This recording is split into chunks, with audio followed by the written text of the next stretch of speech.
Hoy, por fin, un hombre físicamente pequeño, enterrado en un sitio físicamente enorme, abandona su memoria de faraón ridículo bajo una enorme cruz para enfrentarse a lo que realmente siempre fue en una tumba sin honores.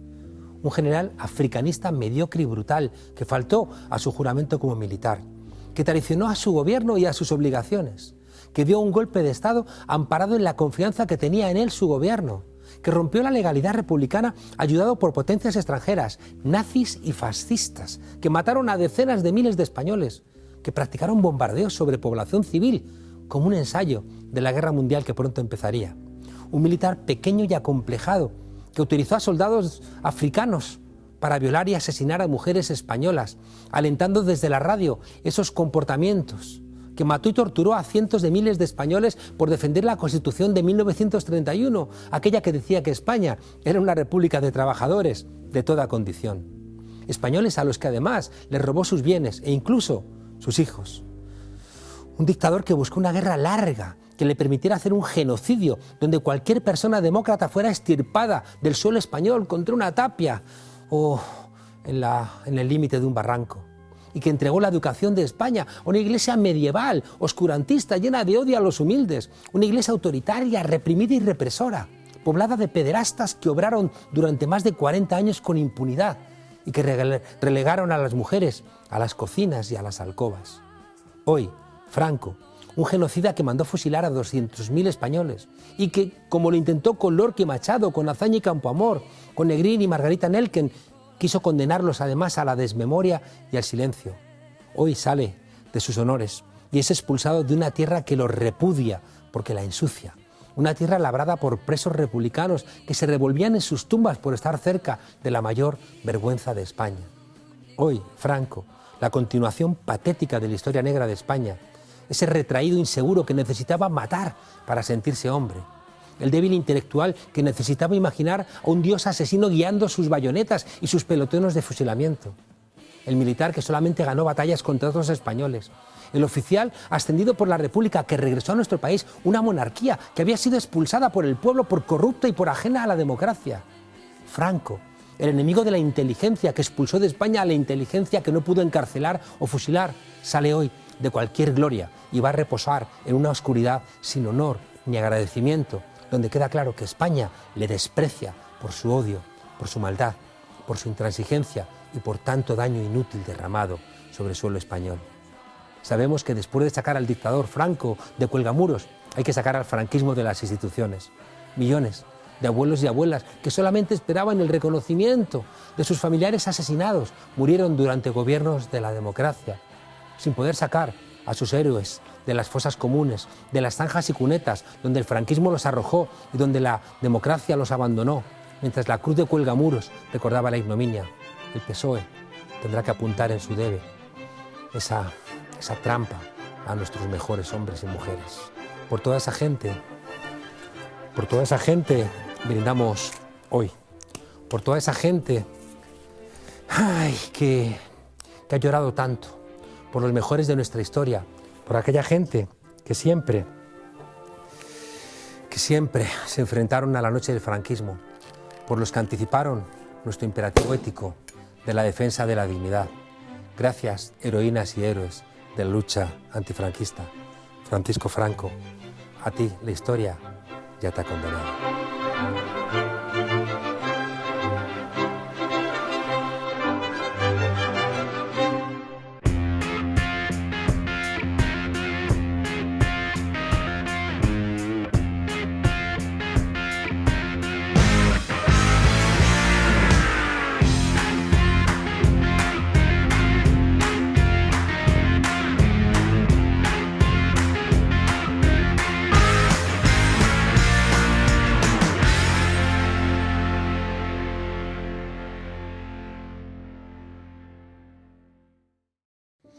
Dice nuestra invitada, soy feminista porque soy consciente de que todas somos hermanas y sufrimos las mismas situaciones y las mismas discriminaciones solo por ser mujeres. Soy feminista porque soy consciente de que todas en algún momento de nuestra vida hemos sentido vergüenza de nuestros pechos porque nos los han mirado lascivamente o tocado sin consentimiento.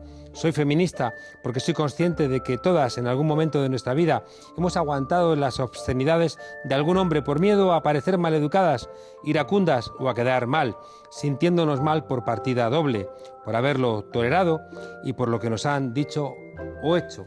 La mujer que ha escrito esto es una mujer feminista y profundamente valiente, a la que aquí en La Frontera respetamos mucho. Sonia Vivas. ¿Cómo estás? Muy bien. Muchas gracias. Toma asiento. Sonia, me produce tristeza que en tu libro, Vivas nos queremos, haya que dar consejos a las mujeres que van a las comisarías. Sí, es muy importante. De hecho, cuando planteaba que era un libro de autodefensa, es un libro de autodefensa para defendernos de los agresores también, pero esa es la última parte. El libro en realidad es un libro de autodefensa para defendernos también de las propias instituciones, para tener herramientas y poder efectuar pues, una denuncia bien planteada, saber que podemos entrar acompañadas, saber que tenemos derecho a no ser trasladadas en los coches donde se traslada a los detenidos, encerradas dentro de las mamparas, como muchas veces se traslada a las mujeres víctimas, ¿no? Todo eso las mujeres lo tienen que saber para poder protegerse de un sistema que ha sido creado y que se mueve y bascula contra nosotras. Sonia, hace falta mucho coraje para señalar que no funciona todo bien en nuestras comisarías o con nuestros cuerpos y fuerzas de seguridad del Estado. De hecho, por haber alertado sobre algunas cosas, estás teniendo problemas judiciales.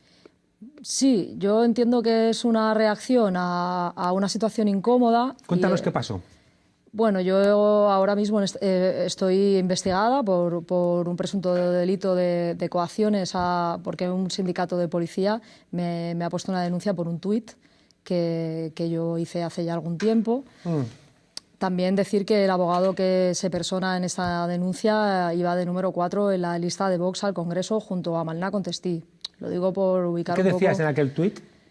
Bueno, yo narraba cómo una mujer en situación de prostitución, al verme a mí vestida de policía con la moto de noche, salía corriendo y se arrodillaba en el suelo, sacaba el dinero de los bolsillos, lo ponía en el suelo y levantaba los brazos. Y cuando yo me levantaba el casco, ella veía que yo era una mujer, se ponía a llorar y yo en aquel momento, supe que huía de uno de los nuestros.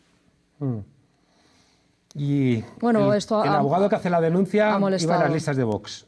Sí, de número 4. No iba de fondo, ¿eh? Un número 4 es un número importante. Dices, ningún hombre muere con ropa interior en la boca, ni con la ropa interior estrangulándole, ni semidesnudo en un pozo, ni desnudo y entre unos arbustos. Si un hombre muere así, es a manos de otro hombre. El problema es evidente.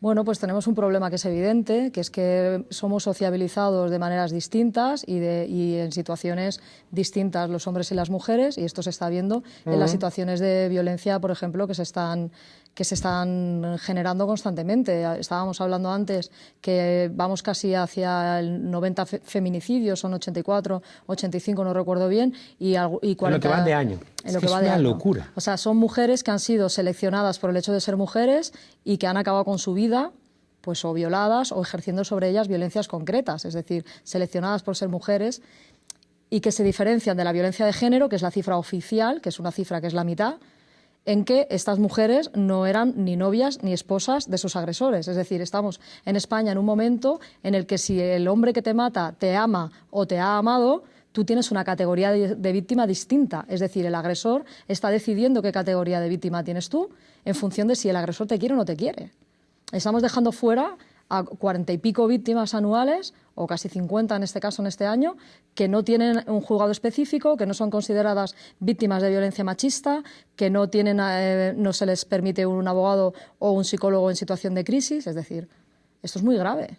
Se os asesina por ser mujeres, eso tiene connotaciones de genocidio, ¿no? Es decir, es un señalamiento a un grupo concreto por sus condiciones concretas. Claro, porque además la violencia que se ejerce sobre nosotras es una violencia específica que está muchas veces relacionada con la violencia sexual. Es decir, pocas mujeres aparecen asesinadas así porque sí.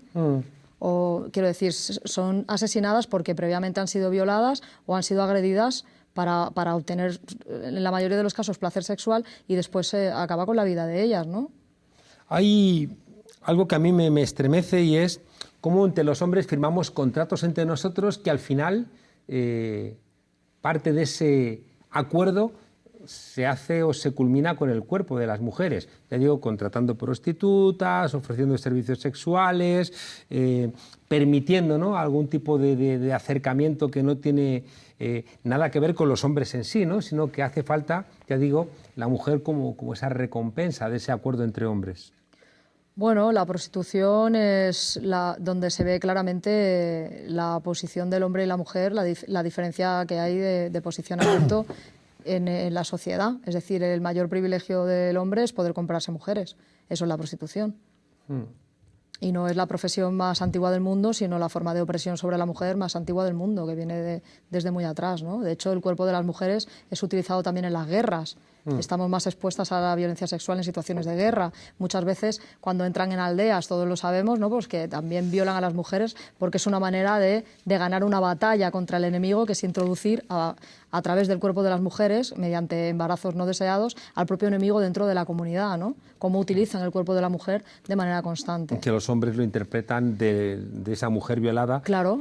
No como algo que te han quitado tu fomente, territorio, ¿no?, y el también cariño, te han quitado... que fomente la empatía, sino al revés, ¿no?, el repudio y el castigo. Sonia, una noticia que acabamos de escuchar, también estremecedora. ¿Cómo frenas desde los poderes públicos o desde dónde a un loco que se compra una escalera y un cuchillo y sube a la vivienda de su antigua compañera y la asesina? Bueno, pues lo frenas si hoy en día tenemos tantos mecanismos telemáticos y no se utilizan las pulseras electrónicas casi prácticamente para nada. Es algo que a mí nunca me ha acabado de encajar, ¿no? ¿Por qué no se hace una inversión económica en controlar a aquellos individuos que son potencialmente peligrosos? Porque se sabe, ¿no? Además tenía medidas de protección. Quiero decir, a día de hoy en un juzgado una medida de protección, una orden de alejamiento, es decirle a una persona que no se acerque. Y ya está. Nada más. Y confiar en la buena fe de que esta persona no se va a acercar. Es más, si se acerca, ni siquiera es pena de cárcel, es pena de multa. Entonces, ¿a qué estamos jugando? Realmente en nuestro país no podemos hacer una inversión económica para tener controlada a personas que sabemos que pueden llegar a hacer esto, de comprarse una escalera y subir a un segundo piso y asesinar a su esposa. Yo creo que estamos en un nivel de discurso en el que nadie quiere decir que es machista y todo el mundo ahora dice que es feminista, que está a favor de la lacra esta. Una lacra es algo que no se puede eliminar. La violencia sobre la mujer sí se puede eliminar y se puede intervenir, pero nadie pone medidas. Es decir, hace falta una inversión económica y hace falta ver de qué manera se distribuye ese dinero y de qué manera controlamos a la gente. Porque muchas veces la entrada en prisión, o sea, sabemos que no es tan fácil condenar a alguien a penas de prisión y que pasa un tiempo. Bueno, pues vamos a controlarlos con mecanismos. ¿Por qué no se controla con mecanismos? Si se puede hacer perfectamente. Yo a la gente que quiero, mi recomendación es que aprendan a defenderse, ¿no? Y tú, una parte de este libro, incluso hay al final, ¿no?, hay una invitación a un vídeo a que la gente, las mujeres, aprendáis a defenderos. Sí, así como el movimiento feminista le ha tenido que explicar al Poder Judicial lo que era el consentimiento, porque hubo una situación de una violación acreditada a día de hoy que un juez, al parecer, vio jolgorio y regocijo. Es decir, el movimiento feminista ha tenido que clamar en la puerta ¿Qué tendrá en los ojos ese juez? Bueno, sí, o qué tipo de films visiona. Quiero decir, para que tú en aquello veas jolgorio y regocijo, realmente tienes un problema serio. Y eso ha pasado, y lo escribió en una sentencia y se quedó súper tranquilo. Es decir, si el movimiento feminista ha tenido que ir a las puertas de los juzgados de manera constante a explicarle al Poder Judicial lo que era un abuso y lo que era una violación, a lo mejor ha llegado el momento también de que tengamos que explicarle al Poder Judicial lo que es el derecho a la defensa de las mujeres y lo que es el derecho que tiene el hombre implícito por el hecho de ser hombre a defenderse. Es decir, la situación de un hombre camina por la calle, otro hombre lo aborda para intentar violarlo, él primero se defiende y todo el mundo lo comprende. Lo iba a violar, por lo tanto, se defiende. Eso es lícito. Pero al revés siempre se cuestiona. ¿Por qué? Porque nosotras no somos dueñas de la humanidad, sino que somos dueñas de la duda.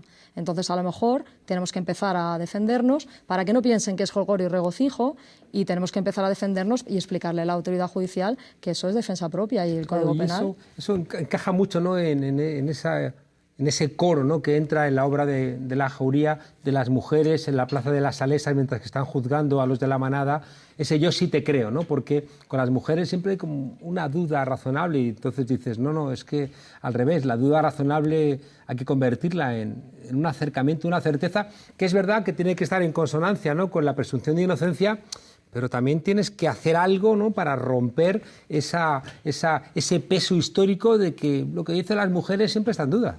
Sí, es que somos las dueñas de la duda y los hombres son los dueños de la humanidad, de alguna manera, ¿no? Una mujer que se defiende es vista como una mujer que agrede a un hombre. Se lee así, esa es la lectura, y eso hay que romperlo. O sea, yo creo que es un libro en el que da igual la ideología. Todas aquellas personas que tienen hijas, adolescentes, que salen por la noche y que se quedan tremendamente intranquilas, pues porque saben a lo que están expuestas, quieren tener y quieren que su hija lea, ¿no? Y además lo explico siempre. En el libro nunca hay que quedarse a pelear, sino que hay que lograr dar un golpe contundente para buscar unos segundos y poder huir. Es un libro que invita a golpear y correr. Además lo digo muchas veces, ¿no? Corre como una loca y no mires atrás, como en las películas que van girándose, ¿no? No mires atrás y corre. Claro. Oye, seguramente lo que nos hace demócratas es aquello que escribió en el peto de ese pueblo en armas, Robespierre, de libertad, igualdad y fraternidad. Pero lo que ha construido el aire de familia de la izquierda es la fraternidad. Tú hablas de la sororidad en el libro como una defensa constante. Bueno, es esa fraternidad, pero entre mujeres. La fraternidad, Sonia, necesita identificar un enemigo, ¿no? Ni dioses, ni reyes, ni tribunos. ¿Cuál es ese enemigo que articula esa sororidad entre las mujeres frente a quien quiere subalternizaros? Yo creo que el sistema patriarcal, como está distribuida la sociedad y como está entroncado todo. Eso es lo que nos hace daño, pero nos hace daño a todos, a vosotros también. Lo que pasa que de diferente manera porque estáis en una situación de privilegio, pero también os hiere a vosotros, también os marca qué tenéis que hacer, cómo tenéis que ser y dónde tenéis que encajar. Lo que pasa es que a nosotros nos oprime muchísimo más porque estamos en una situación de subalternidad, ¿no? ¿Hacerte feminista te jode la vida o te la hace más hermosa? Bueno, hacerte feminista es un camino sin retorno y del que ya no, al que ya tú a la situación inicial ya no puedes regresar. Es una manera de ya no poder ver según qué películas, ¿no? Porque es como que te empieza a rechinar un montón de cosas. ¿Esto qué es, no? Sí, es como de verdad. Sí. Y yo siempre digo una frase, y no me gusta parafrasearme a mí, pero es la frase que más me ha ayudado a entender mi propio proceso, que es que muchas de nosotras llegamos al feminismo después de un naufragio. Es como llegar a una isla donde están todas tus hermanas esperándote y tú llegas allí después de un naufragio o de una situación complicada. Yo, por ejemplo, llegué agarrada a un tablón, ¿no?, y cubierta de algas, más o menos sería algo así. O sea que sí, es un camino sin retorno, es una manera de ver el mundo que te lo cambia todo y que hace que te aporta muchas cosas en el sentido de que te hace desarrollar mucha empatía también y entender que muchas veces las cosas no se hacen ni con maldad. Hoy leía en una revista chilena cómo en estos disturbios que ha generado la locura del presidente Piñera viendo una guerra donde había una protesta social, están habiendo abusos sexuales en las comisarías, en los cuarteles. Y sí que he visto una corriente, ¿no?, de solidaridad en el feminismo que llega a Europa desde América Latina precisamente por esa sororidad, ¿no?, por ese encuentro entre las mujeres, seguramente por la alegría que da saber que estáis, ¿no?, al otro lado, cuando termináis de hacer esa travesía terrible. Porque todas sabemos lo que está sintiendo la otra. Porque hay un vínculo, de hecho en el libro narro algo parecido a eso, en la situación de las mujeres que vienen al cuartel a denunciar las violencias que se han cometido contra ellas, ¿no? Muchas dicen, lo denuncio para que no le pase a ninguna más. Eso es un acto de sororidad, porque ya no te estás enfrentando a un proceso judicial que es muy duro y a una situación muy dura, pero ya por la otra, ¿no? Es como algo que no es solamente tuyo, sino que te incluye con todas las demás, porque sabes que hay muchas mujeres que lo están pasando como tú y a lo mejor no encuentran la fortaleza o no tienen pues ese momento, ¿no?, en el que tienen la posibilidad de hacerlo. Me gusta mucho del libro que es muy fuerte, violentada, lloraba con la ropa rota y pedía agua para hacer gárgaras porque se moría de asco. tener que decirle que no se podía lavar, hacerle entender que debía permanecer con los restos de él en la boca para poder sacar muestras en el hospital. Rabia. Es un libro lleno de ejemplos terribles, ¿no?, de tu experiencia también como policía, pero también es un libro lleno de esperanza.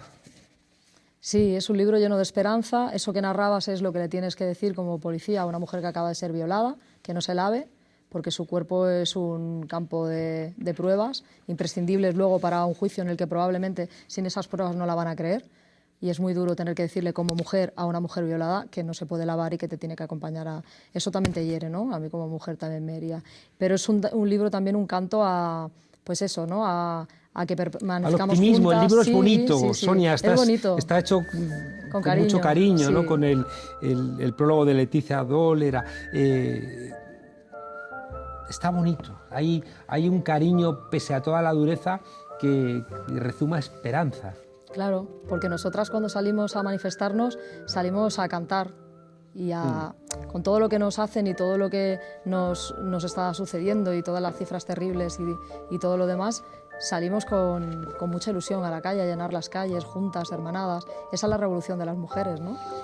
Sonia Vivas, nos queremos, manual de autodefensa feminista, una mujer que ha tenido el coraje que no tenemos muchos hombres de enfrentarnos, pues eso, a poderes tan compactos, tan corporativos como a veces son las policías, ¿no?, de algunas regiones de España, y que también ha tenido el coraje de parar en su camino para encontrar la alegría de intentar ayudar a tantas mujeres, con ese mensaje de esperanza, de decir que cuando eres feminista te quitas, ¿no?, una buena parte de todo eso que te ha hecho girones, ¿no?, durante un camino duro. Muchísimas gracias por escribir este libro y, como siempre, por tu valentía, Sonia. Gracias a ti. Gracias por estar aquí en La Frontera. Gracias.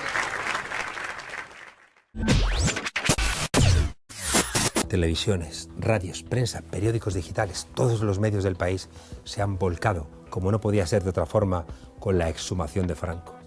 Una especie de Super Champion, narrada con todo lujo de detalles, donde solo ha faltado Marta Sánchez cantando, como ella solo sabe, el himno de España.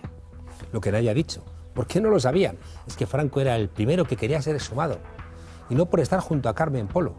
Lo que vais a ver a continuación es una exclusiva de nuestro programa, de aquí, de La Frontera, conseguida hace poco más de un año, con métodos que no podemos contaros. Y una advertencia, las imágenes que vais a ver a continuación pueden herir la sensibilidad de los espectadores más franquistas.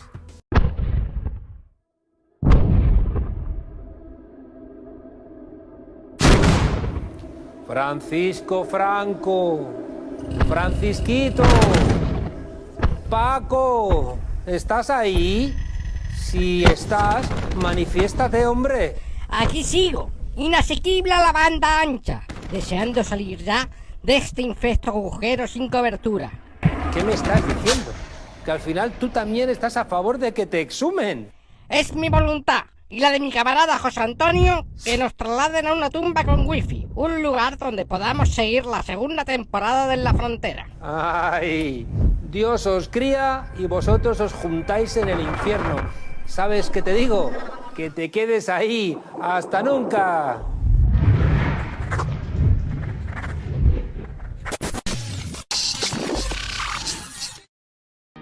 Francisco Franco.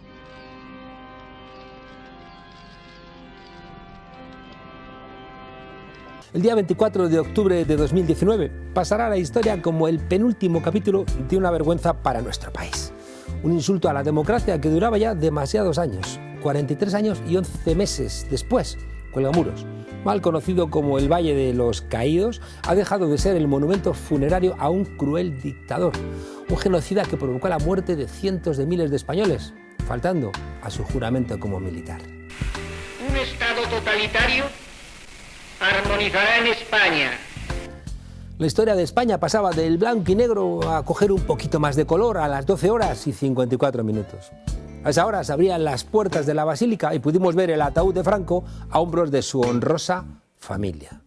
Por un momento pensábamos que se lo llevaban quizá a un paraíso fiscal, de esos que tanto frecuentan, pero no. Allí estaba un helicóptero pagado, eso sí, con el dinero de todos los españoles, para llevarlo al cementerio de Mingorrubio. 63.061 euracos. Ha costado el sepelio a las arcas públicas. Franco jode a los españoles hasta 44 años y 11 meses después de muerto. Un momento de tensión con un familiar, eso sí, constitucionalista, con una bandera de España a punto de desplegarla, pero el Altísimo no quiso una escena de sainete. Finalmente el helicóptero ganó más altura que las cornisas de Madrid y por un momento recordó a Apocalipsis Now, aquella película también de militares.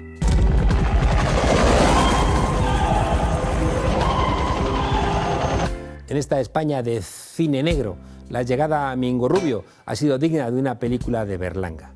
Centenares de nostálgicos, centenares, no creáis que ni siquiera miles, esperando a su caudillo para aclamarle. Entre esos fans, el hijo de Tejero. Mientras tanto, la entrada del féretro en el helicóptero se dificultaba. ¿Les detendría alguna orden del pasado? No podemos emitir más porque nos están apuntando con la policía. Llevan metralla. Pero no. Esta vez el único que terminó en el suelo y enterrado fue Francisco Franco. Uno que ahora descansa en guerra junto a otros personajes de su calaña. Carrero Blanco, Arias Navarro, Leónidas Trujillo, vamos, lo mejorcito de cada dictadura. Y cerca, para vigilarle, alguna gente honesta, que es verdad que no merece tener a estos sinvergüenzas tan cerca. O sea, me da un poco de pena. ¿Cómo es posible que una gran victoria de la democracia española, como va a ser la exhumación y el fin del mausoleo al dictador, algunos en la izquierda lo sufran como si fuera una derrota? El muerto al hoyo y el vivo al hoyo de Pedro Sánchez, al bollo del 10N, en fin, al bollo de los que hacen de todo el electoralismo.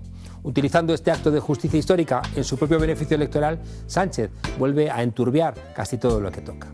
Pero no os equivoquéis, el mérito de haber sacado a Franco de Cuelgamuros es de la memoria histórica, de esos miles de españoles y españolas anónimos que han luchado para que este día llegue, con un papel relevante de las asociaciones de memoria y de toda esa gente que se quitó el miedo, que le estuvo tanto tiempo en silencio. Y colorín colorado, esta ignominia no ha acabado. Mientras haya muertos republicanos enterrados en el Valle de los Caídos o cadáveres olvidados en zanjas y cunetas, la lucha debe continuar. Y habrá que anular los juicios falsos del franquismo y devolver los bienes robados y juzgar a presuntos delincuentes como Martín Villa y limpiar los restos del franquismo en la judicatura, los cuerpos y fuerzas de seguridad del Estado, en la Iglesia, en las universidades. Solo con memoria histórica se podrán cerrar las heridas. Hoy, pese a todos esos nostálgicos, es un día para celebrar. Hasta la semana que viene, desobedientes.